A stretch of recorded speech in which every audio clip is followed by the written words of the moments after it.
नमस्कार मित्रों, मासिक राशिफल कार्यक्रम में आप सबका एक बार फिर से स्वागत है। आज इस वीडियो में मैं आपको आने वाला अक्टूबर का महीना कर्क राशि के जातकों के लिए कैसा रहेगा उसकी संपूर्ण जानकारी देने वाला हूं। मित्रों, कर्क राशि की अगर बात करें तो जो अक्टूबर का महीना है इसमें जो पूर्वार्ध है अर्थात 17 अक्टूबर से पहले का जो समय है वो तो आपके लिए कहीं ना कहीं कुछ अच्छा है, लेकिन 17 अक्टूबर के बाद से जो पूरा महीना बाकी रहने वाला है उसमें कुछ समस्या आपको आ सकती है, जिसकी अभी मैं आगे चर्चा करने वाला हूं विस्तार से। मित्रों, उसका कारण है कि जो दो महत्वपूर्ण ग्रह होते हैं कर्क राशि वालों के लिए, एक तो सबसे पहले सूर्य की बात करें, वो आपके धनेश होते हैं, धन भाव के स्वामी, दूसरे भाव के।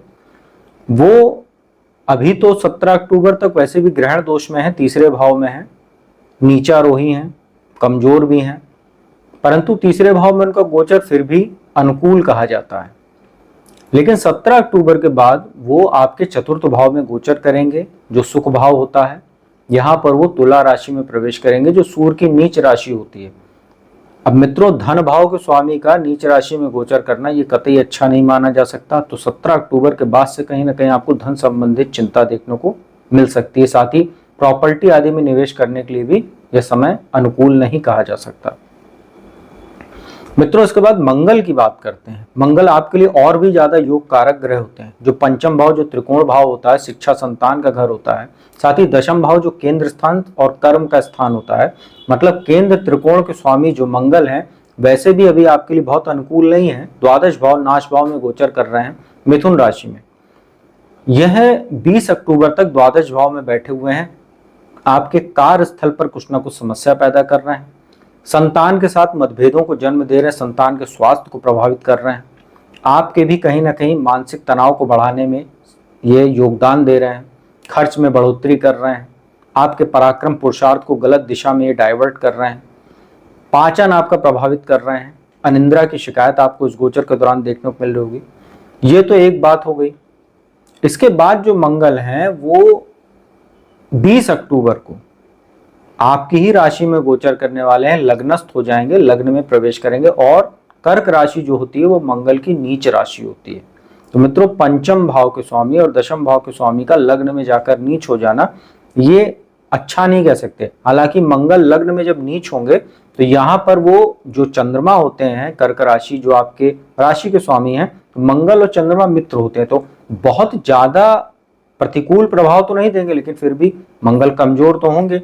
तो कहीं ना कहीं आपको क्रोध, चिड़चिड़ापन, अहंकार की समस्या हो सकती है, शॉर्ट टेम्पर्ड हो सकते हैं, एग्रेसिव हो सकते हैं आप, और वैवाहिक जीवन को ये प्रभावित करने वाले, क्योंकि लग्न में बैठेंगे तो वैसे भी द्वादश में है, 20 अक्टूबर तक प्रबल मांगलिक दोष में है, और लग्न में आ जाएंगे यहाँ पर भी मांगलिक दोष रहेगा। और दृष्टि मंगल की जो रहेगी वो चतुर्थ भाव, सप्तम भाव और अष्टम भाव पर रहने वाली है। और मंगल का जो 20 अक्टूबर को गोचर आपको होगा उसमें और भी ज्यादा कुछ दिक्कत आने वाली है, वो भी मैं बता देता हूँ।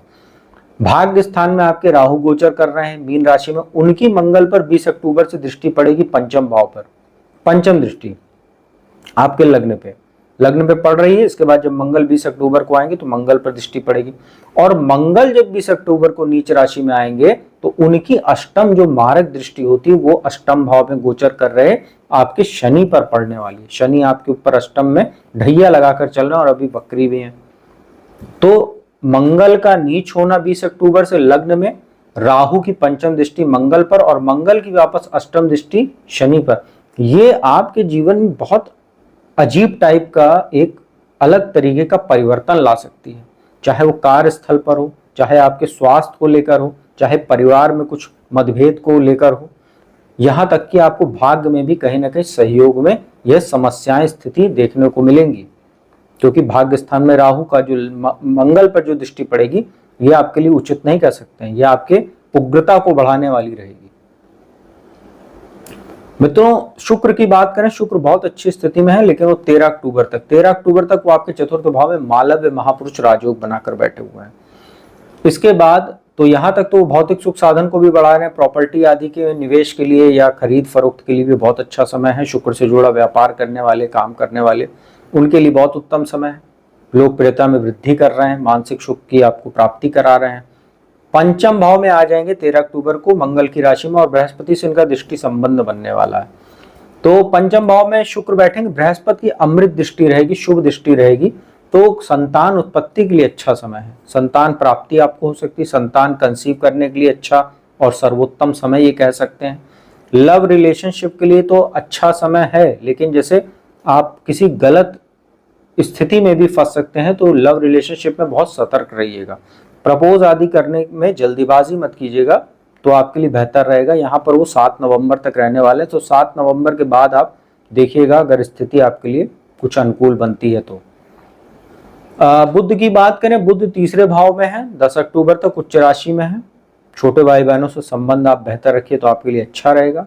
लाभदायक यात्राएं भी आपको कुछ करने को देखने को मिलेंगी। इसके बाद बुध आएंगे चतुर्थ भाव में, और 10 अक्टूबर से यहाँ पर वो 17 अक्टूबर तक तो अकेले रहेंगे। हालांकि 13 अक्टूबर तक शुक्र के साथ लक्ष्मी नारायण राजयोग में रहेंगे, उसके बाद शुक्र निकल जाएंगे। फिर 13 से 17 अक्टूबर तक अकेले चतुर्थ भाव में रहेंगे, और 17 अक्टूबर से 29 अक्टूबर तक सूर्य बुध का बुधादित्य राजयोग आपके लिए चतुर्थ भाव में बनेगा। तो यहाँ पर शुक्र जो सूर्य नीच राशि में गोचर करेंगे, तो बुध के साथ उनका एक मैनेजमेंट बन जाएगा, तो थोड़ा बहुत समस्याएं आपकी कम हो जाएंगी, लेकिन बहुत अच्छी स्थिति नहीं रहने वाली है फिर भी। लेकिन जैसे अगर आप कंसल्टेंसी का, एडवाइजरी का काम करते हैं, राजनीति से जुड़े हुए हैं, तो आप सतर्क रह के और अवेयर रह होकर काम कीजिएगा तो बेहतर रहेगा। नहीं तो गोचर आपके लिए बहुत अच्छा नहीं है, क्योंकि सूर्य नीच के रहेंगे और बुध का भी बहुत अच्छा फल यहाँ पर आपको नहीं मिलेगा सूर्य के साथ। इसके बाद बुध 29 अक्टूबर को आपके पंचम भाव में चले जाएंगे, और वहां पर शुक्र के साथ एक बार फिर से लक्ष्मी नारायण राजयोग बनाएंगे, और बृहस्पति की दृष्टि रहेगी इनके ऊपर। वहां से थोड़ा शेयर मार्केट आदि में आपको लाभ हो सकता है। शिक्षा के लिए अच्छा रहेगा। ज्योतिष का काम करते हैं, कंसल्टेंसी, वाणी संबंधित काम करने वाले लोगों के लिए, या लेखन संबंधी काम करने वाले लोगों के लिए, टीचिंग जॉब करने वालों के लिए अच्छा समय कह सकते हैं। वहां से बृहस्पति मित्रों आपके लिए लगातार अच्छी स्थिति में है, लाभ भाव में गोचर कर रहे, भाग्येश और षष्ठेश होकर लाभ भाव में है। तो लाभ में ये आपको बहुत अच्छा फल नहीं देंगे, क्योंकि लाभ भाव में अकेले गोचर कर रहे हैं, शत्रु राशि में, वृषभ राशि में। और बृहस्पति का एक सूत्र होता है, वो स्थान की हानि करते हैं। जिस स्थान पर बैठेंगे, खासतौर पे अकेले जब बैठ जाते हैं, तो उस स्थान की हानि करते हैं। तो आप देख रहे होंगे लगातार कि जितना ज्योतिषी लोग आपको बताते हैं कि ये लाभ होगा, लाभ उस अनुरूप में आपको मिल नहीं रहा, उतना अपेक्षित आपको लाभ बृहस्पति अभी दे नहीं रहे। और इसमें भी 9 अक्टूबर को बृहस्पति वक्री हो जाएंगे यहीं पर, और अगले 117 दिनों के लिए वक्री रहेंगे। वहां से कुछ स्थितियां आपके लिए ठीक बेहतर होंगी 9 अक्टूबर के बाद से। तो लाभ भाव में बैठे हैं, तो लाभ में कुछ कमी तो कर रहे हैं, परंतु पराक्रम भाव तीसरे भाव पर, पंचम भाव पर, सप्तम भाव पर जो दृष्टि पड़ रही है इनकी, 5वीं, 7वीं, 9वीं, तो पराक्रम पुरुषार्थ में आपकी वृद्धि करते रहेंगे, शिक्षा संतान में आपको लाभ देते रहेंगे, और वैवाहिक जीवन में आ रही समस्याओं को बेहतर करते रहेंगे, क्योंकि शनि जो है सप्तमेश भी होते हैं, और वो अष्टम भाव में वक्री होकर और ढैया आपको लगाए हुए हैं, जो वैवाहिक जीवन में समस्या पैदा कर रहा है। तो बृहस्पति उसमें राहत पैदा करेंगे।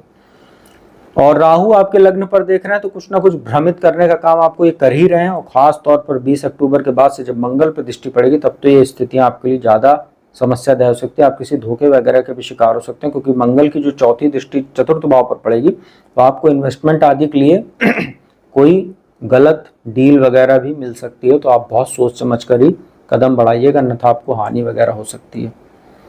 शनि की बात करें, अष्टम भाव में गोचर कर रहे हैं, दशम भाव, दूसरे भाव और पंचम भाव पर दृष्टि है, तो कहीं ना कहीं कार्यस्थल पर शनि समस्या पैदा कर रहे हैं। और परिवार में भी कुछ मनमुटाव की स्थिति शनि बनाए हुए हैं। पैतृक संपत्ति में अगर कोई मामला चल रहा है, उसमें समस्या पैदा किए हुए हैं। और पंचम भाव पर जो दृष्टि है, वो शिक्षा संतान में कुछ ना कुछ समस्या पैदा करे, लेकिन बृहस्पति की दृष्टि आपको लगातार बचा रही है।